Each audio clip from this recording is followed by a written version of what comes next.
We just finished up some sail repair. So we stitched some of the stitching that we lost during the Gale 4 storm that we got caught in, since some of the stitching came undone. So we did find out that the majority of the stitching was actually much older stitching, and it was kind of already on its way out, and the sail had been restitched before we purchased it with pretty good heavy-duty thread. So the majority of the thread that was coming out was, you see this stuff here on the back, this stuff, which isn't even visible on the front anymore. So it was already on its last leg and really isn't providing any more structure to the sail itself. So it's actually not that big of a deal.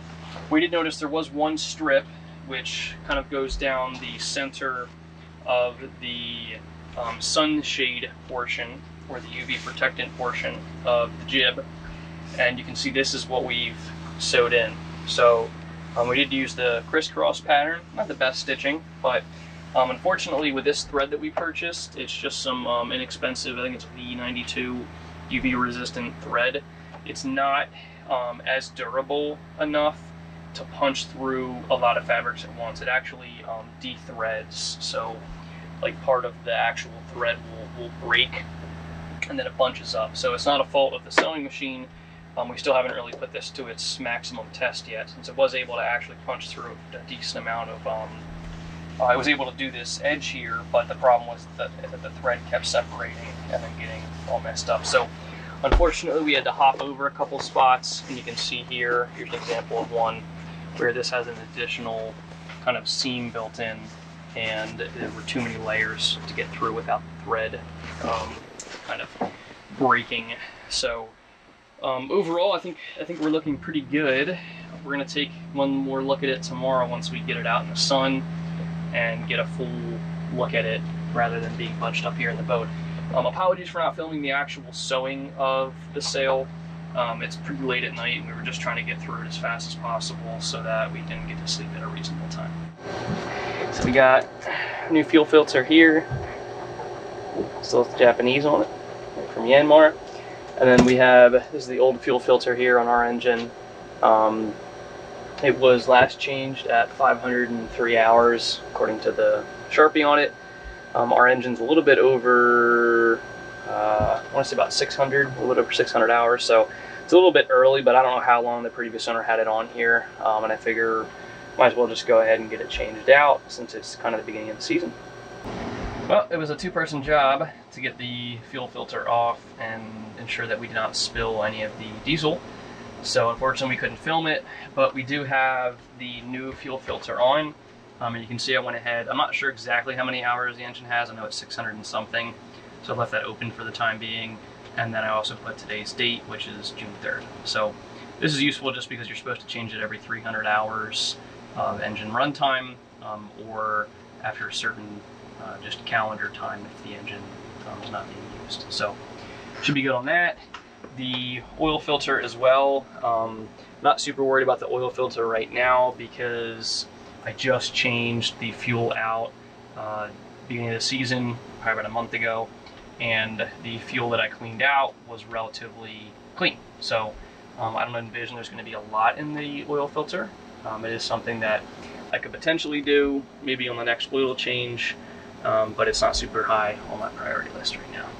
And then the final step for replacing the fuel filter is to bleed the air out of the fuel system. So for the instance for this specific Yanmar, which is the 3JH2E, I believe, there is a fuel pump down here, which is this little silver circular metal piece there.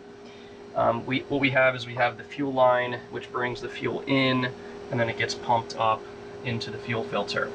So on this specific Yanmar engine, there is a screw that you can undo here, or it's actually a bolt.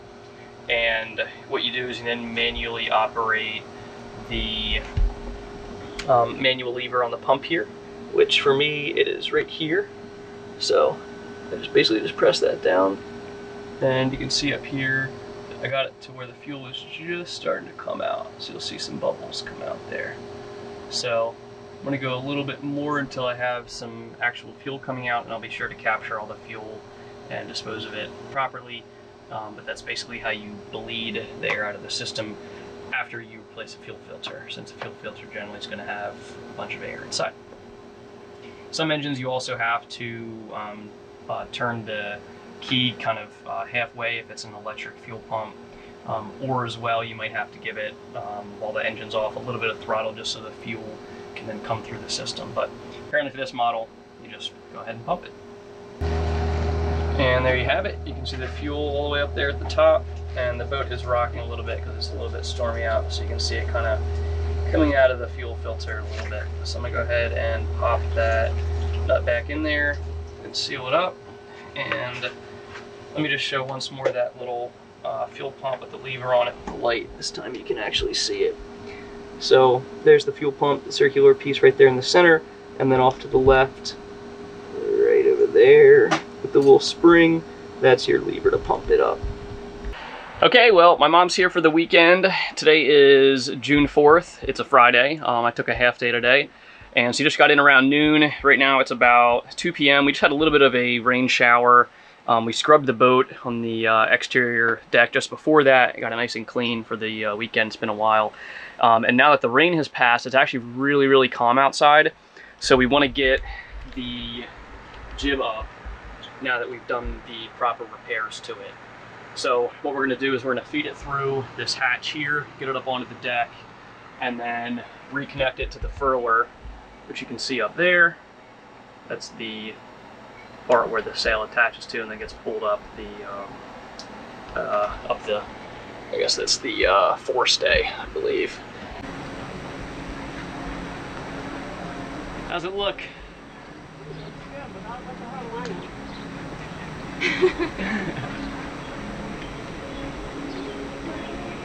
All right, sail's back up.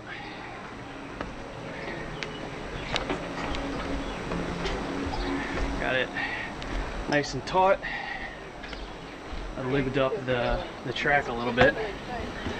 See, nice and taut down there. Might back it off just a little bit. It's pretty taut. And then you can see we're pretty well repaired. The only things we still need to repair are down here where the sheets connect in. You can see there's a little bit of tearing, but it's way too thick for the sewing machines. We're gonna have to do it by hand. And then there's also a little bit of rubbing up there. Same deal. I have to do it by hand because it's too thick for the sewing machine. So we go ahead and throw it in now. How's it going, everyone? So because we've been using the AC a lot more frequently than usual now that it's gotten hot out, for instance, today it's a high of 91. Right now it's a little bit early in the morning, so it's not too hot, so we do have the hatches open right now. But long story short, our air conditioner, which generates condensation as it runs, originally the way this boat was set up is that the condensation from the air conditioner goes down into the bilge. And the previous owner put a coolant bottle, so like a Prestone coolant bottle, in there to catch the condensation. Now that's okay if you're only running the AC maybe like once or twice a week, but when you're running it you know, kind of continuously at night and then off and on throughout the day if it's super hot out, that condensation adds up really quickly, and there's been a couple times where that jug has started to overflow and then fills the bilge back up, which we've been trying to keep the bilge dry. So as a workaround for that, I have a new vinyl hose here. And what we're going to do is we're going to replace the old hose that runs down into the bilge with this one that is much longer and runs into the shower sump, which is down in this compartment here. So I went ahead and pulled out the old tube there. You can see there's the end of it there. And I actually had to remove the old, I guess this is like a barbed nipple thing. So here's the plastic one that was in there. So I replaced that one, and then because I couldn't get the hose on it while it was down in there, so I got on a nice new brass one. And I'm going to go ahead and pop that in, and then feed it, route it down in there into the shower sump. So the temperature is about 85 degrees Fahrenheit. You can see the steam coming out of the exhaust. Engine's been running for about an hour now, and we are at a little under 2,000 RPMs. So after our little overheating experience, we pumped in, or allowed the engine to suck in, essentially descaling fluid. So this is like the West Marine version, kind of a barnacle buster. So just a little bit cheaper. So it sat overnight. You can see the blue liquid down in there. We have a line in here that lets the engine, the raw water intake, you can actually kind of suck in things. So that, and this is used for winterizing as well as this. And we let it suck in all the liquid yesterday, and it was pulling it in really slow, which is an indicator of poor water flow. So we've let it sit overnight, and now what we're going to do is basically take this line, put it in this jug of water, let it pull up water before we switch this out and drain it, because this is descaling fluid, which probably isn't the best to get all over the boat down in there. So I'm going to let it suck in the water, and then change the hose out and put the cap back on it, and then let it pull in the actual raw water from below the boat. So we'll see if this helps with any of the flow issues. If it's not this, then it's most likely the exhaust elbow. New parts for our exhaust elbow, and I don't know what the technical term is for this, but this is what attaches to the exhaust manifold and then attaches to the exhaust elbow. Things online were saying it's the exhaust bend. And I did put some Teflon tape on there as well. I looked up online, Teflon tape is rated up to about 450 degrees Fahrenheit. And then it starts to slowly degrade between 450 and 750 degrees Fahrenheit. And then over 750, then it degrades quickly. So I don't envision this joint getting hotter than 450 degrees. And I also kind of want the added extra safety to make sure that there's no exhaust fumes getting out, since this is actually rated for propane tank. So it helps make sure that no gases escape. All right, Sid, what are we doing? Elbow. Elbow. Exhaust elbow. Get the elbow. Yeah, so we're changing out the exhaust elbow, and this is where it previously was right here. So this is the exhaust manifold there. You can see there's actually a lot of carbon buildup in there. I haven't seen that before. There is a, I think it's like, this one I think is metal. It's like a metal gasket. And then we have a new one that came with the, I don't know, I still don't know if it's called an exhaust bend. It's the piece that comes up here and then up, and then the exhaust elbow. This is a graphite gasket. So we're gonna install this on here. Actually, I'm gonna clean that off first before I put it on there. But basically, this goes on there, and then we have just some threaded. These are like almost like threaded nipples, whatever the like bolt version of a threaded nipple is, like a double-sided threaded rod, and that's where we're gonna put the exhaust bend on. There's water under the engine, like a lot of it. Yeah, it's probably about right where you're looking right now. It's probably about 1 inch to 2 inches, and then up towards the front or forward of the engine, there's probably about 5 inches, 6 inches of water. So show them what we figured out. So this is a valve which allows you to drain the raw water from the engine. And while we were, I think, while we were in the process of taking off the old exhaust elbow, if you notice how the proximity of this, the lever to the exhaust line there, you can see the water starting to come through now. So we found it, and it was about in this position, which was like enough to kind of let it trickle. So we found the source of the water. I was worried. We thought it was the, Sid actually made a good point and thought it was the dripless pass-through for the prop shaft. But turns out it was just something dumb, which is always good. Rather be a dumb thing than a complex thing. So we're going to close up the boat, turn the AC on, turn the dehumidifier on, and then also put a little electric or manual pump in there just to pump out the water.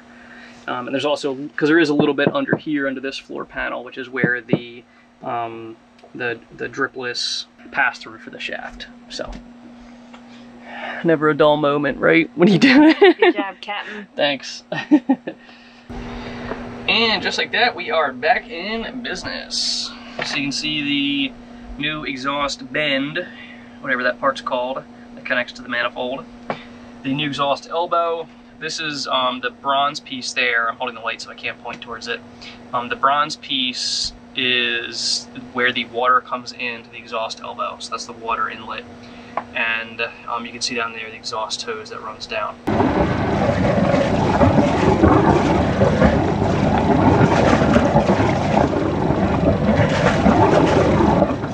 So as you just saw in the video, we're getting a ton and ton of water flow out. Way more water flow than we were originally getting with the old exhaust elbow. So 99% sure that our cooling issue, and hence our water issue, is now been fixed. Ooh, I'm so proud of ourselves. Whoa, we're all zoomed in. Oh, even more. I'm proud of you. That's so good. We did it. Yeah.